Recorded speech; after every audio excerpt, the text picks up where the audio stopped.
This show is sponsored by BetterHelp Online Therapy. Have something to get off your chest like work stress, relationship issues, or frustration with the end of your favorite TV show? Whatever it is, therapy is a safe space to work through what's weighing you down. Let it out with BetterHelp. Learn more at BetterHelp.com. That's BetterHelp.com. Hey, brother! Guys, over on Through the Gryffindor, we have been combing through Chamber of Secrets sentence by sentence, trying to turn over as many rocks as possible, and it's amazing to me how over 25 years later, there are still so many little treasures to be found. Like, for example, last week, realizing that the diary was not the first Horcrux after all, but the second, or what we're going to be talking about this week. Was making the diary a Horcrux a total mistake on Tom Riddle's part? We do know, of course, that he wanted to have a 7-part soul, so certainly he was going to make more, but did he ever intend for the diary to be one? Personally, I'm starting to think no, because the diary itself is just so unique compared to the others. It's not a powerfully magical object ahead of time. Tom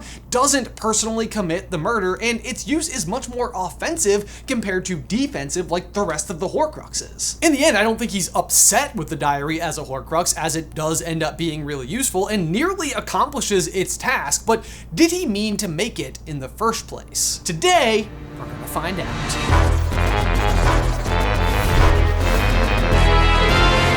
Brother! The real issue comes down to some order of operations and conflicting information that we get from Tom Riddle. We know in 1942, the first time the Basilisk is unleashed, that there were a series of attacks leading up to the eventual death of Moaning Myrtle. Myrtle's account of the event goes like this. It happened right in here. I died in this very stall. I remember it so well. I'd hidden because Olive Hornby was teasing me about my glasses.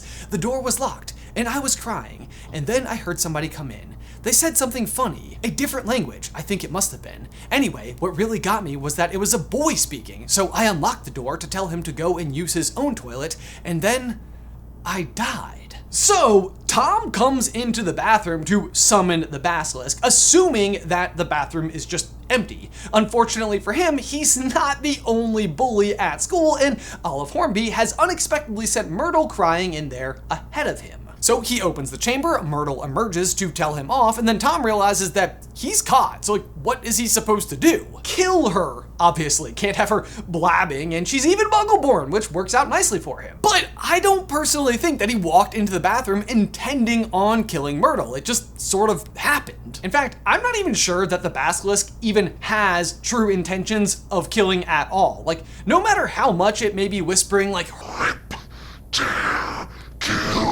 inside of the walls, consider the following. During Harry's second year, there are 5 total attacks. Mrs. Norris, Justin Finch-Fletchley, Colin Creevey, Penelope Clearwater, and Hermione. All 5 of these fail in the attempt to actually kill the victim. Then, when we return back to the last time the chamber was opened, we get the following during Riddle's conversation with Armando Dippet. The thing is, Tom, he sighed, special arrangements might have been made for you, but in the current circumstances, you mean all of these attacks, sir? Said Riddle, and Harry's heart leapt, and he moved closer, scared of missing anything. In this scene, Riddle is hoping for a way to stay at Hogwarts, but the death of Myrtle, in Dippet's opinion, ultimately makes it just simply too dangerous. The point is, though, that Riddle refers to attacks, plural. You mean all of these attacks, sir?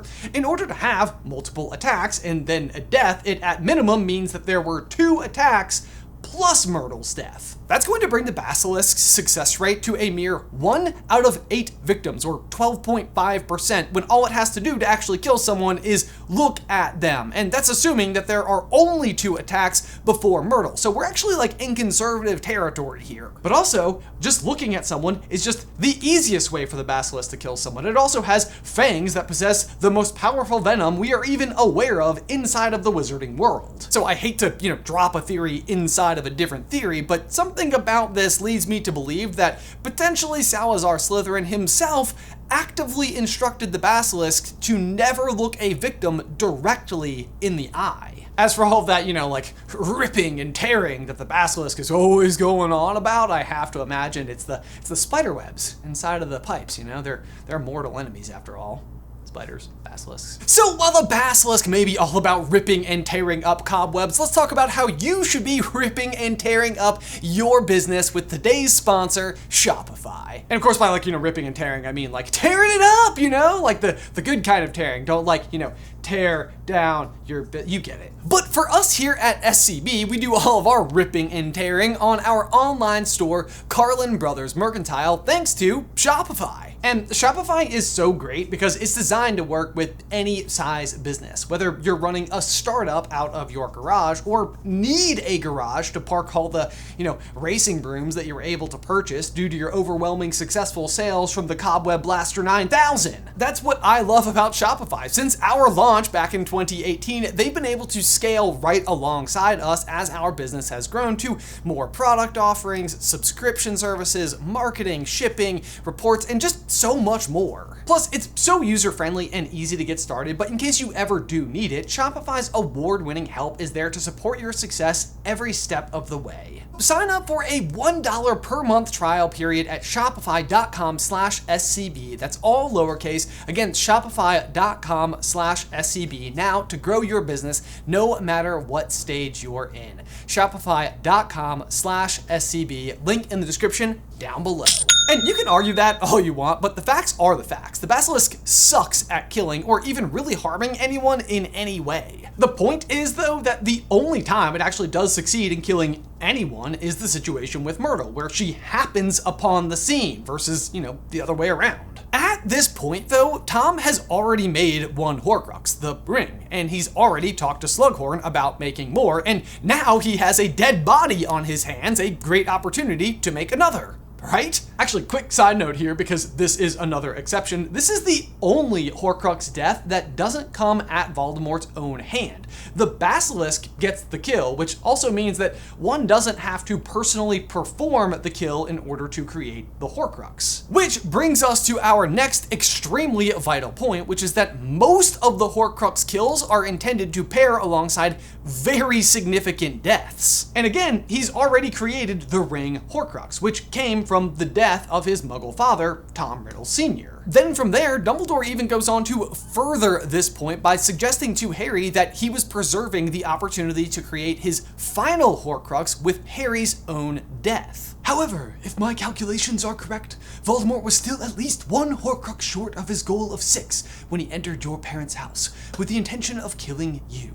He seems to have reserved the process of making Horcruxes for particularly significant deaths. You would have certainly been that. He believed that in killing you, he was destroying the danger the prophecy had outlined.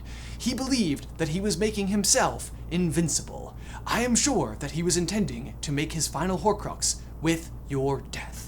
Now, to be fair, we also know that Voldemort doesn't vehemently stick to this position. The death for Nagini is Bertha Jorkins, and according to Sirius, she was an idiot. But the thing is, by that point, Voldemort knows that the diary has been destroyed and has to use a little bit of opportunity to ensure his immortality. Myrtle's death, at the absolute best, relies on her blood status of being Muggle-born, but is otherwise a kind of unpopular student who happens to be in the girls' bathroom. She wasn't targeted or selected, she was just already there.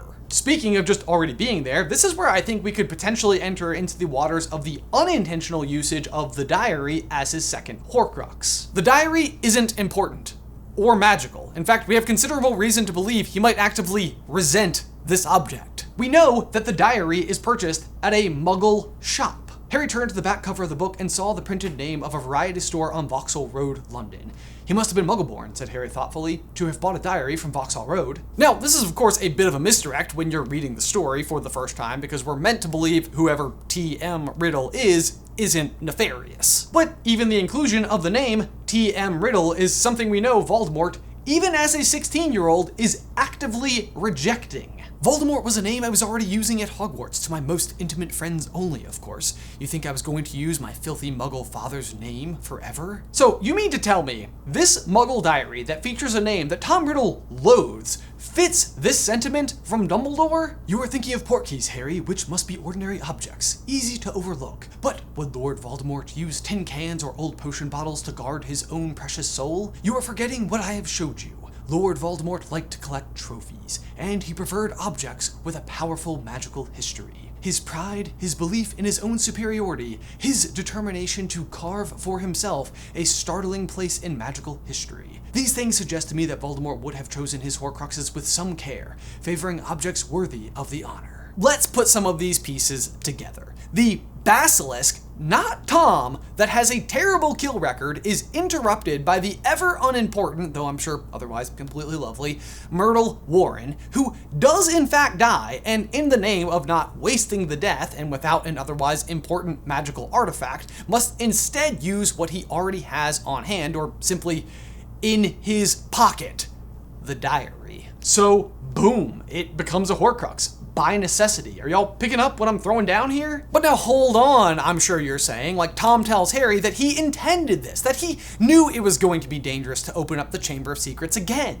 I knew it wouldn't be safe to open the chamber again while I was still at school, but I wasn't going to waste those long years I'd spent searching for it. I decided to leave behind a diary, preserving my 16-year-old self in its pages, so that one day, with luck, I would be able to lead another in my footsteps and finish Salazar Slytherin's noble work. Okay, sure, fair enough, but the real reason he stops opening the chamber isn't fear of getting caught, it's fear of the school closing. You will be safer by far at your orphanage. As a matter of fact, the Ministry of Magic is even now talking about closing the school. We are no nearer to locating the, source of all this unpleasantness. Riddle's eyes had widened. Sir, if the person that was caught, if it all stopped. The thing is though, Myrtle is already dead by the time he learns this information, meaning he has turned the diary into a Horcrux before he knows it's too dangerous to open the chamber again and risk the school closing. So when he kills Myrtle, he's not planning on needing to instruct someone else to open the Chamber of Secrets. He just plans on continuing to do it. Meaning he really had no plans of using the diary in that capacity at that time, but after he decides it's too dangerous to open it himself, he realizes he has this new Horcrux at his disposal that he can now kill two birds with one stone with. Not only does the diary then become an important artifact that proves his lineage to Salazar Slytherin, but it can be used to carry out an unfinished mission. Even this acts counter to the objective of every other Horcrux in that its usage is far more offensive than defensive. Every other Horcrux, save for maybe Nagini, is massively and carefully hidden. This is because the harder it is to locate, the harder it is for anyone to realize they've ever been created in the first place. And even if they somehow did, it would be even harder to destroy if they somehow just stumbled across one. Think of the locket, for example, in that far away cave that required a blood sacrifice to enter, then is surrounded by Inferi and covered by the Drink of Despair. The diary, on the other hand, is meant to be placed in someone's hand. It's meant to act of its own accord. It has a complete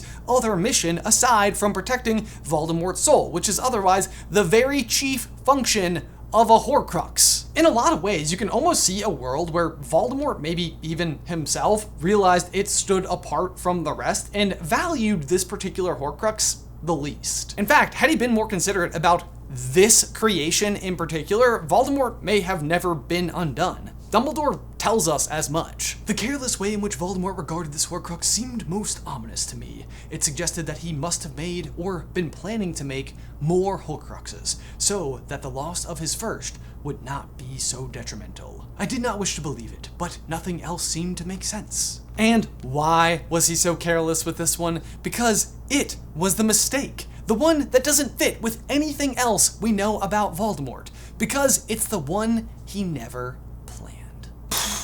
Shoot, can we all just say, like, good thing Myrtle was crying in the bathroom that day, huh? Because if not for that, 50 points if it goes through her head! The other thing that I absolutely love about this theory is that Myrtle is like the second victim properly ever that is actually like killed, and also basically the catalyst and result for Dumbledore ultimately learning about the usage of Horcruxes, period, because the diary that Harry ultimately gives him. And that's what leads him down the pathway to discover every other thing. So it basically means Voldemort, from just about as close to the beginning as he could possibly be, was doomed.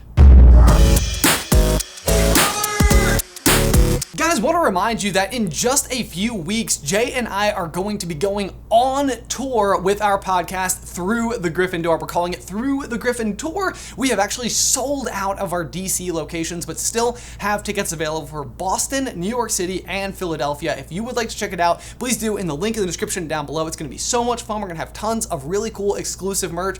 Be sure to be there. Otherwise, guys, as always, thank you so much for watching this video. Be sure to like it if you haven't already, and subscribe so you don't miss any future Harry Potter action from us. If you'd like to check out our podcast Through the Griffin Door, you can do so right over here. But otherwise, until next time, bye!